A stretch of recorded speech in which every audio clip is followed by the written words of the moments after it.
आपके भी English teacher ने क्वार्टरली एग्ज़ाम का सिलेबस पूरा करवा दिया है और आपको भी डर है कि भाई क्वार्टरली एग्ज़ाम में आएगा क्या। तो मैं आपको बताती हूँ, जैसे आपको पता है कि 9th में आपके 5 नंबर के एमसीक्यू आए थे, वैसे ही आपके एमसीक्यू हमारे इस क्वार्टरली एग्ज़ाम में आएंगे जो कि 5 नंबर के रहेंगे। अब बच्चों को ये नहीं समझ में आ रहा है, क्योंकि मुझे पता है आप लोगों के पास ना तो परीक्षा अध्ययन है, ना तो परीक्षा बोध है, ना ही पुरानी वाली परीक्षा अध्ययन है, और अभी मार्केट में न्यू वाली परीक्षा अध्ययन आई नहीं है।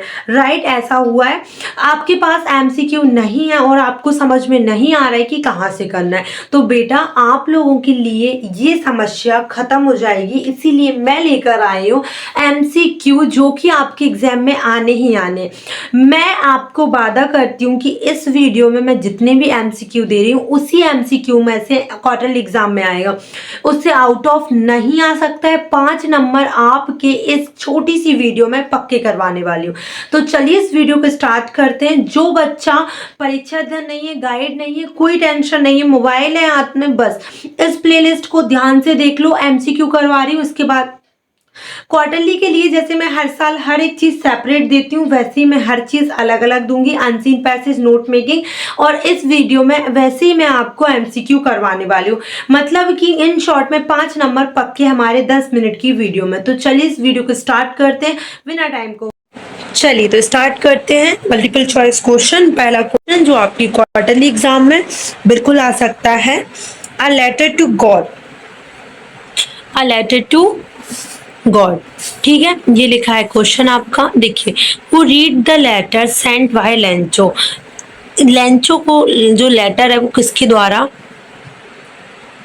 जो लेंचो का लेटर था वो किसके द्वारा पढ़ा गया था। सो बेसिकली इसमें ये बोला गया है, who read the letter sent by Lencho, जो पत्र है जो लेंचो ने लिखा था उसको किसके द्वारा पढ़ा गया था, his wife, the post master, the God, या हिज सन। आंसर है द पोस्ट मास्टर। आंसर क्या हो जाएगा, the post master. Who is the author of the lesson A Letter to God? Who is the author of the lesson A Letter to God? A Letter to God का author कौन है? G.L. फ्यूएंट्स है, Anne Frank है, Gavin Maxwell है, या फिर Elon एस्टिस है। तो इसका करेक्ट आंसर है बेटा G.L. फ्यूएंट्स है। कौन है? G.L. फ्यूएंट्स। क्वेश्चन नंबर 2 का ऑप्शन नंबर ए करेक्ट होगा। क्वेश्चन नंबर 3 देखते हैं, what did Lencho think of the post office employees. Lencho को पोस्ट ऑफिस के बारे में, जो पोस्ट ऑफिस के एम्प्लॉयज थे, जो मतलब कर्मचारी थे जो काम करते थे, उनके बारे में वो क्या सोचता था, rude, proud, bunch of crook, या फिर अनहेल्पफुल। तो इसका करेक्ट आंसर है bunch of crook, bunch of crooks. What did Lencho think of the post office employees? So right answer is bunch of crooks. Question number 4 है, how much money was arranged by the post master.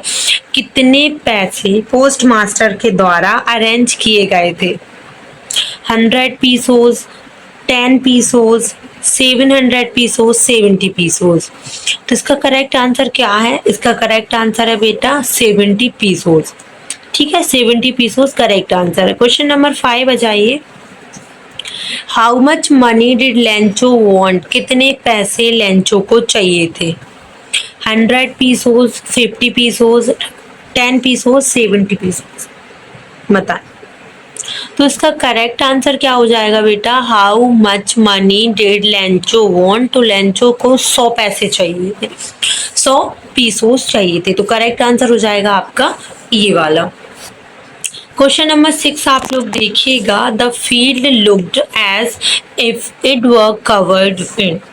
आपको बताना है कि जो field है ना, जो मतलब खलियान थे, वो किसके द्वारा कवर थे, बताएं। लॉक्टस के द्वारा, सॉल्ट के द्वारा, शुगर के द्वारा, या फिर ग्रीनरी इसके द्वारा, बताएं। तो इसका करेक्ट आंसर हो जाएगा सॉल्ट।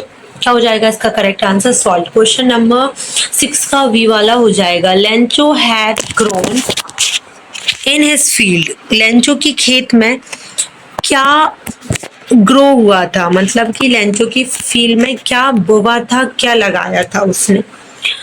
वेरली, कॉर्न, राइस या फिर व्हीट, तो राइट आंसर इज कॉर्न। क्या लगाया था बेटा, कॉर्न। क्वेश्चन नंबर 8 है बेटा, where was Lencho's house situated. Lencho का घर कहाँ पर स्थापित था।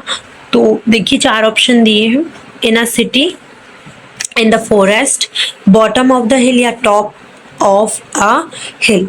तो राइट आंसर क्या हो जाएगा इसका, लेंचो का घर कहाँ स्थापित था, तो इसका राइट आंसर हो जाएगा टॉप ऑफ अ हिल। क्या हो जाएगा बेटा, टॉप ऑफ अ हिल। आगे देखिए, Lencho compare the large rain drops with, Lencho compare the large rain drops with, Lencho ने रेन ड्रॉप्स को किससे कंपेयर किया था, तो न्यू कॉइन से, पर्ल से, डायमंड से, स्टोन से। तो राइट आंसर हो जाएगा इसका क्या, न्यू कॉइन से। किससे, न्यू कॉइन से। What destroy Lencho's field, Lencho की फील्ड को किसने डिस्ट्रॉय किया था, लॉक्टस ने, हेलिस्टोन ने, लीप्स ने, सॉल्ट ने। तो आप मुझे बताएं कि लेंचो की फील्ड को किसने डिस्ट्रॉय किया था। लेंचो की फील्ड को हेलिस्टोन ने डिस्ट्रॉय किया था। क्वेश्चन नंबर बी करेक्ट हो जाएगा इसका, बी वाला। Lencho had faith in, Lencho had faith in other farmer, the post master, the God या हिज फैमिली। लेंचो को किस पे विश्वास था, गॉड पे। Lencho had faith in the God. Why did Lancho need money? Why did Lancho need money to save his family, to buy a tractor, to go to city, to herd cattle? तो Lencho को पैसे क्यों चाहिए थे, to save his family, अपनी family को बचाने के लिए। अब थोड़ा सा आगे आ जाइए बेटा, dust of snow, who is the poet of the poem dust of snow. आपको बताना है कि डस्ट ऑफ स्नो के पोएट का नाम क्या है, कवि कौन है। रॉबर्ट फ्रॉस्ट है, ऑगडन नास है, वॉल्ट विटमैन है या फिर W.B. एट्स है।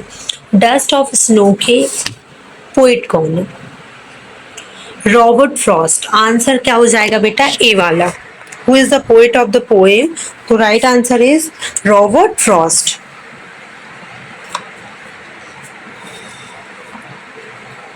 आगे आ जाइए 14 पे, what did the crow say on the poet? What did the crow say on the poet? Poet ने क्रो पे क्या गिराया था, dust of soil, dust of snow, dust of tree, dust of ash. क्या गिराया था, डस्ट ऑफ स्नो। इसका answer क्या हो जाएगा, बी वाला, dust of snow. What did the crow shake on the poet, dust of snow correct हो जाएगा। The dust of snow affect the poet by, जो डस्ट ऑफ स्नो है उसने पोएट को कैसे अफेक्ट किया था, make him superior, make him energetic, change his mood, none of this. तो करेक्ट आंसर हो जाएगा बेटा क्या, चेंजिंग हिज मूड। क्या हो जाएगा, सी वाला करेक्ट हो जाएगा इसका, ठीक है। The dust of snow affect the poet by the changing his mood, ठीक है। Where was the crow sitting, crow कहाँ पे बैठा था, on a banyan tree, on a neem tree, on a pine tree, on a hemlock tree. तो right answer हो जाएगा B वाला, on a hemlock tree. Where was the crow sitting, so on a hemlock tree. Fire and ice की अगर हम बात करते हैं तो चलिए बढ़ते हैं आगे। Who has written the poem fire and ice, तो फायर एंड आइज को किसने लिखा है बेटा, रॉबर्ट फ्रॉस्ट ने, जॉन कीट्स ने, W.B. एट्स ने, S.T. कॉलरिड ने। तो इसका करेक्ट आंसर क्या हो जाएगा, who has written the poem fire and ice. Poem जो फायर एंड आइज है उसे किसने लिखा है, तो उसे रॉबर्ट फ्रॉस्ट ने लिखा है। राइट आंसर क्या हो जाएगा बेटा, ए वाला। What does eyes symbolize in the poem Fire and Ice? Fire and Ice में जो eyes है वो किसका सिंबल है, आइज जो है वो किसका सिंबल है बताओ? डिजायर का, हेट्रेड का, लव का या पेन का? तो करेक्ट आंसर हो जाएगा बेटा हेट्रेड का। किसका हो जाएगा? हेट्रेड का। What does fire symbolize in the poem fire and ice? आपको बताना है कि फायर जो है, फायर एंड आइज में जो फायर है वो किसका सिंबल है? तो वो हो जाएगा डिजायर का। ऑप्शन नंबर ए करेक्ट हो जाएगा। According to Robert Frost what will end one day? Robert Frost के अकॉर्डिंग जो आप कह सकते हो कि एक दिन दुनिया किससे खत्म, मतलब जो रॉबर्ट फ्रॉस्ट है उसके अकॉर्डिंग एक दिन क्या खत्म हो जाएगा? तो दुनिया, वर्ल्ड। चलो आगे आ जाते हैं। Nelson Mandela long walk to freedom में से एमसीक्यू की बात कर लेते हैं जो आपके क्वार्टरली एग्जाम में डेफिनेटली आएगा। तो according to Nelson Mandela what is courage? Nelson Mandela के अकॉर्डिंग करेज क्या है? Triumph over our love, triumph over fear, triumph over poverty, triumph over selfishness. Nelson Mandela के अकॉर्डिंग करेज क्या है? तो ट्रिम्प ओवर लव। इसका correct answer ये हो जाएगा या ये बताओ? तो इसका करेक्ट आंसर हो जाएगा ट्रिम्प ओवर अवर फेयर। इसका करेक्ट आंसर हो जाएगा बी वाला। According to Nelson Mandela what is a country's greatest wealth? तो नेल्सन मंडेला के अकॉर्डिंग कंट्री की सबसे बड़ी वेल्थ क्या होती है, मतलब सबसे बड़ी कीमती चीज क्या होती है? तो इट्स पीपल। क्या हो जाएगा इसका correct answer? It's people. Option number B correct हो जाएगा। What change brought international leader to South Africa? तो साउथ अफ्रीका में अंतर्राष्ट्रीय नेताओं ने जो है क्यों बुलाया गया था, क्यों आए गए थे, क्यों लाए गए थे, ऐसा आप कह सकते हो। तो इसका आंसर क्या होगा बेटा? Humanity, end of apartheid, peace या trade? Right answer is end of apartheid. क्या हो जाएगा? Right answer is end of apartheid. Question number 26 देखिएगा। What does depart of operation create? Operation जो क्रिएट किया गया है, मतलब जो चीज हुई है, तो उसने क्या क्रिएट किया? Height of character. इसका करेक्ट आंसर हो जाएगा सी वाला। कौन सा हो जाएगा बेटा करेक्ट आंसर? सी। आगे देखिए question number 27। According to Nelson Mandela a man who take away freedom of another man, एक व्यक्ति जो दूसरे व्यक्ति की फ्रीडम छीन लेता है उसको क्या बोलते हैं? Prisoner. A prisoner of hatred. A prisoner of hatred. Right answer जाएगा B. According to Mandela what comes naturally to heart? Mandela ji के अकॉर्डिंग जो हमारे मन है उसमें प्राकृतिक रूप से क्या आता है? तो लव। ठीक है। Who has daughter of Nelson Mandela? Nelson Mandela की डॉटर का नाम क्या था? जिनानी। क्या नाम था? Zenani. Right answer is C.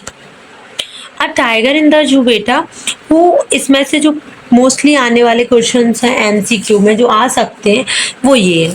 A tiger in the जू जो है इसे लिखा किसने? The question is who has written the poem a tiger in the zoo? A tiger in the जू को किसने लिखा है? आपको इसका आंसर देना। तो इसमें बहुत सारे बच्चों को पता होगा, बहुत सारे बच्चों को पता है या नहीं है?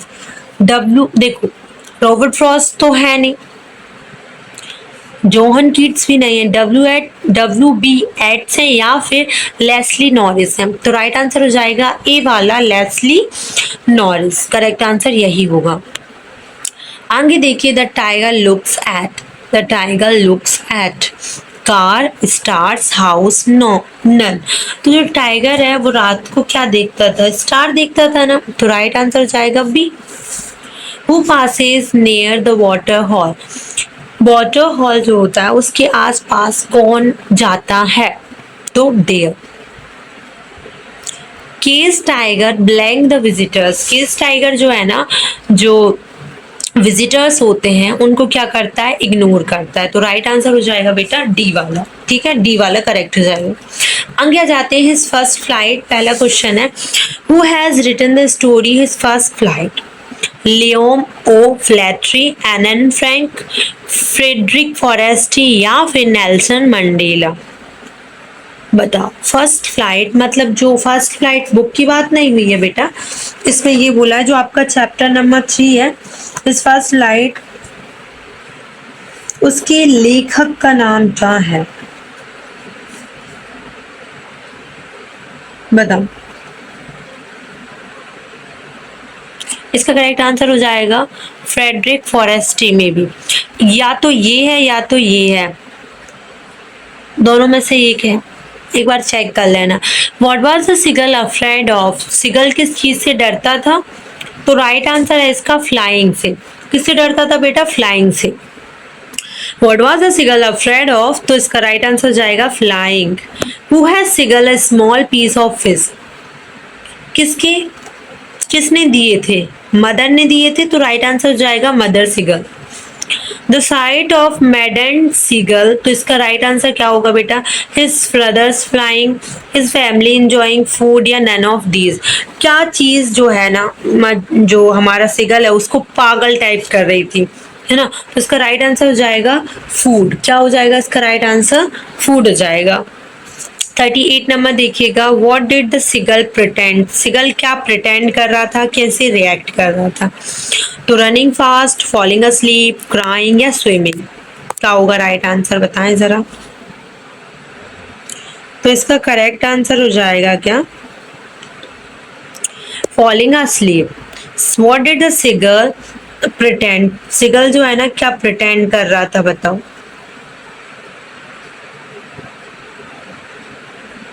तो वो ऐसा प्रिटेंड कर रहा था कि मुझे चक्कर आ रहे हैं, तो इसका करेक्ट आंसर ये हो जाएगा। The young seagull had lack of courage, fear या फिर एंथीजियम या फिर मोरालिटी? तो इसका करेक्ट आंसर हो जाएगा बेटा क्या आपका? करेज। उसको हिम्मत की कमी थी, मतलब उसको बहुत डर लगता था, वो सब चीजों से जल्दी अफ्रेड हो जाता था, डर जाता था। ठीक है, तो करेक्ट आंसर ये हो जाएगा। आगे बढ़ते हैं। Lesson 3 the black aeroplane, second part है टू स्टोरी अबाउट फ्लाइंग का। इसके क्वेश्चन आंसर, इसके एमसीक्यू भी देख लेते हैं। ठीक है, चलिए। तो इसमें लिखा है पहला question, who was the aeroplane, sorry why was the aeroplane twisting in the air? आपको ये बताना है कि जो एरोप्लेन है वो ट्विस्ट क्यों कर रहा था, घूम क्यों रहा था?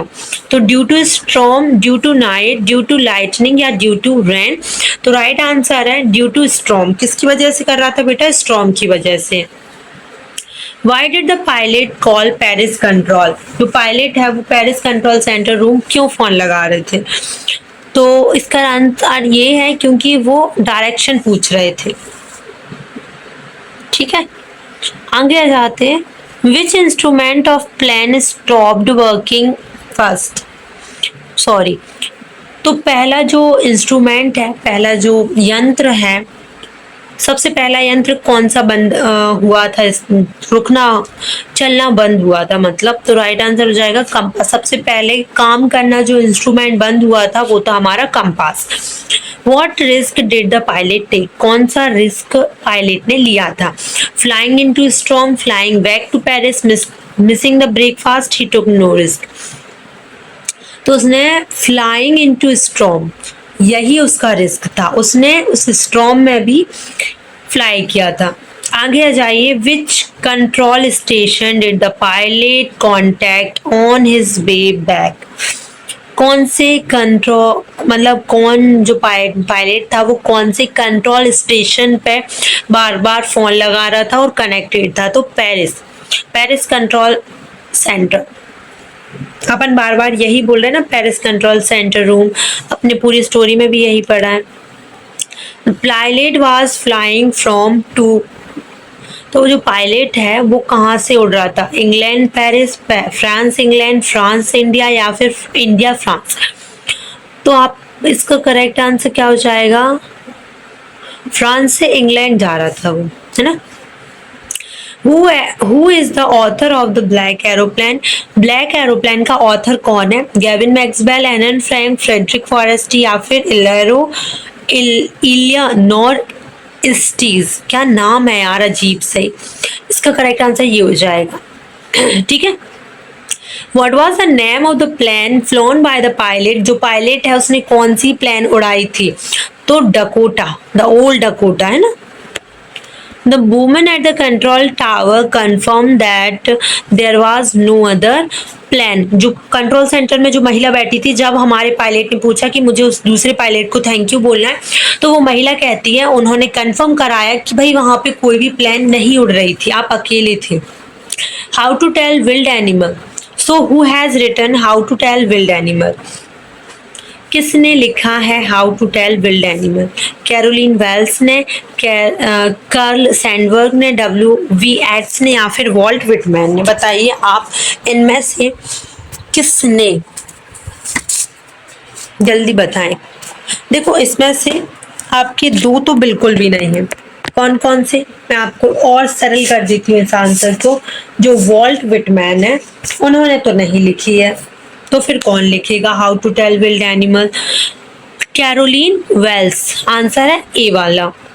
विच animal do you find while walking in a yard? आप जब कोई जानवर आंगन में रेंग रहा है, चल रहा है, तो वो कौन सा जानवर होता है? तो वो बेयर होता है, जो रेंगता है, भालू। ठीक है, रेंगना की रेंगना दोनों कह सकते हो। वो क्राई वाइल कैचिंग इट्स, तो कौन है जो रोता है जब वो अपना जानवर खाता है? तो मतलब वो अपना शिकार पकड़ लेता है और अपने शिकार को निगलता है तो रोता है, कौन है ऐसा? Crocodile. Right answer is D. Which is the novel wild beast? Novel कौन है? Novel person. जैसे which is the novel wild beast, तो इसका करेक्ट आंसर हो जाएगा अपना क्या क्या हो जाएगा? टाइगर। हाँ, टाइगर या लिपार्ड? लिपार्ड, लिपार्ड। विच एनिमल हग्स यू, इसका कंफर्म कर लेना, इन दोनों में से ये कुछ है। सेकंड स्टेंजा में जो है ना वही है, टाइगर ही है right answer. Which animal hugs you, कौन ऐसा जानवर है जो आपको गले लगाता है? तो इसका राइट आंसर हो जाएगा bear. Who smile while catching its prey, कौन है जो अपना शिकार करते हुए स्माइल करता है, हंसता है? कौन है बता?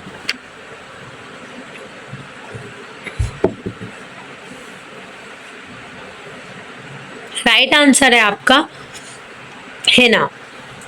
द वॉल पोयम में से क्या आ सकता है देख लेते हैं। Who has composed the wall poem, the wall poem को किसने कंपोज किया है, किसने लिखा है?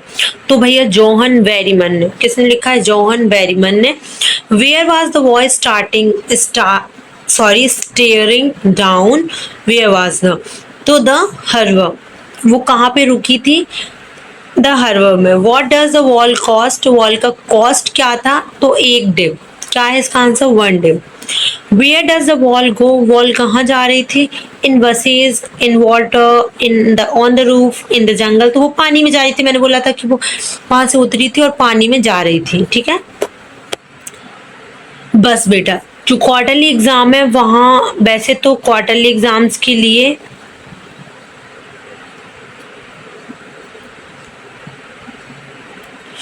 From the diary of Anne Anne Frank में से भी आएगा। Anne Anne Frank was a German girl, Jewish girl, both A and B, none of the above, तो बोथ ए एंड बी दोनों ही करेक्ट है। Anne Anne Frank wrote her diary while, Anne Anne Frank अपनी diary कब लिख रही थी?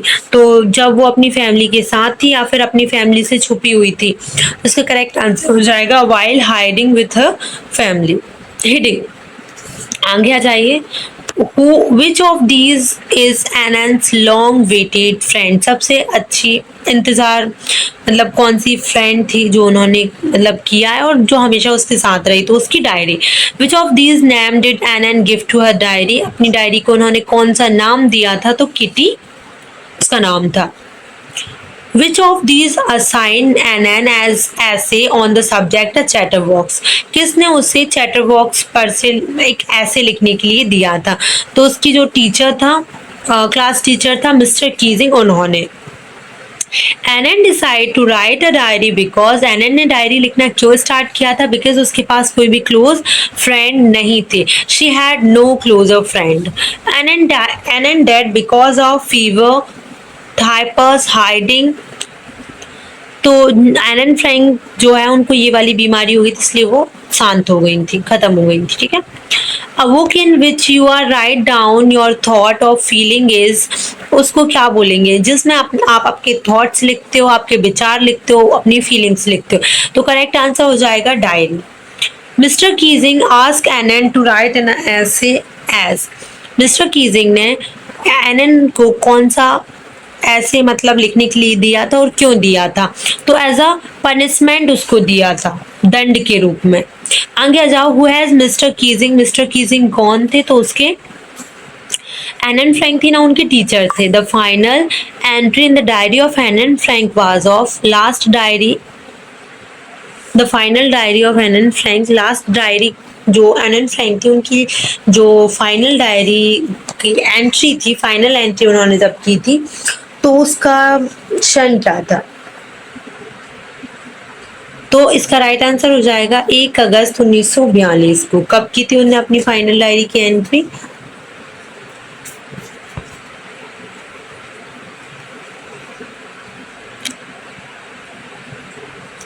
कब की थी? 1 अगस्त 1944 को, 1 अगस्त 1944। Anne Frank has become one of the most renowned of discussed of Holocaust victim, hospital victim, camp victim या फिर एग्जाम विक्टिम, बताओ। तो राइट आंसर ए वाला हो जाएगा। अमांडा पोयम में से भी क्वेश्चन आंसर्स लिए जाएंगे। लेसन 4 तक आपकी जो क्वार्टरली एग्जाम है उसमें आएगा, एंड उसके लिए आपको प्रिपेयर करना पड़ेगा। अमांडा पोयम जिसे लिखा है रोबिन क्लीनी ने। देखिए पहला क्वेश्चन यही है कि अमांडा पोयम को लिखा किसने है, तो इसका राइट आंसर हो जाएगा रोबिन क्लीनी ने। Which of these cause again according to the speaker in the poem Amanda. तो इसमें बोला गया है कि कौन सी प्रॉब्लम, मतलब क्या दर्द करने लगता था स्पीकर के अकॉर्डिंग पोएम का। विटिंग नेल्स, ईटिंग मतलब उनकी क्या वो एक आदत थी, तो eating biting nails, biting nails, और ईटिंग चॉकलेट्स, और ईटिंग पिज्जा, और क्लीनिंग। तो इसका राइट आंसर ये होगा। According to Amanda freedom is, freedom क्या है अमांडा के अकॉर्डिंग? तो बेटा sweet, sour, bitter, all of these. तो राइट आंसर है आपका sweet. Which of these message does the poet want to convey है, ये मिस प्रिंट हो गया, क्या है ये? Convey. Through the poem Amanda, मतलब जो पोएट है ना हमारे, वो कौन सी एक प्रकार से आप ये कह सकते हो कि क्या मैसेज छोड़ना चाहते हैं इस पोयम के थ्रू। तो बताइए क्या छोड़ना चाहते हैं, बताओ जरा फटाफट।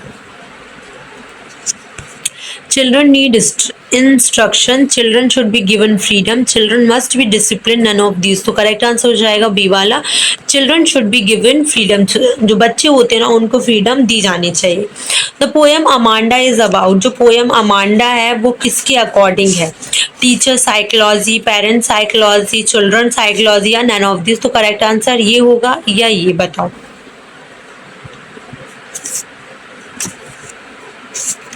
इसका कौन सा आंसर करेक्ट होगा? तो इसका राइट आंसर हो जाएगा कि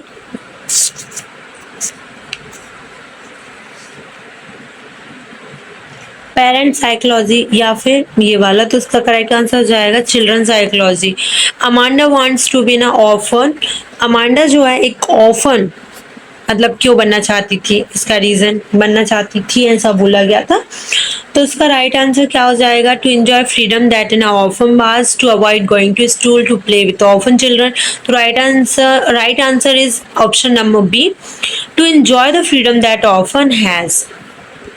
77 what made Amanda sulk and moody, Amanda को सल्क एंड मूडी क्या चीज बनाती थी? What she had to complete her homework when her mother gave her too many instruction। तो राइट आंसर हो जाएगा ये। आगे देखिए, what does Amanda imagine to be when she picture herself in a tower. तो राइट आंसर हो जाएगा इसका रैपुंजल। ये वाले आंसर्स या क्वेश्चंस की अगर मैं बात करूं तो ये आपको परीक्षा बोर्ड या परीक्षा दल में भी मिलेंगे, लेकिन इतने डीपली नहीं मिलेंगे। तो आई होप कि ये तुम सभी बच्चों के लिए हेल्पफुल रहा होगा। अगर हेल्पफुल है तो प्लीज़ वीडियो को लाइक करिए, चैनल को सब्सक्राइब कर देना यार, और अगर कुछ और प्रॉब्लम हो तो कमेंट सेक्शन में जल्दी बताओ। Okay, thank